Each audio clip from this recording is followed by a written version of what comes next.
Hi, today I'm going to show you how you can send money from Remitly to Canada. So from the Remitly homepage here, just click on this, send money.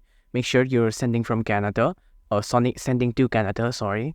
If it's not, just click on this button here and then search Canada. Click on this. After that, wait for it to load. Once it's loaded, click on this, send money. Wait for it to load again.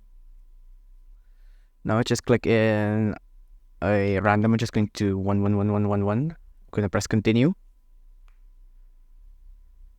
I'm going to press continue again. Now you'll be asked to provide some social security number and then some passport.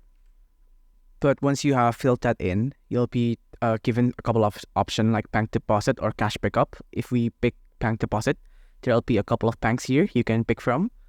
I'm going to do a random one, PMO here, for example.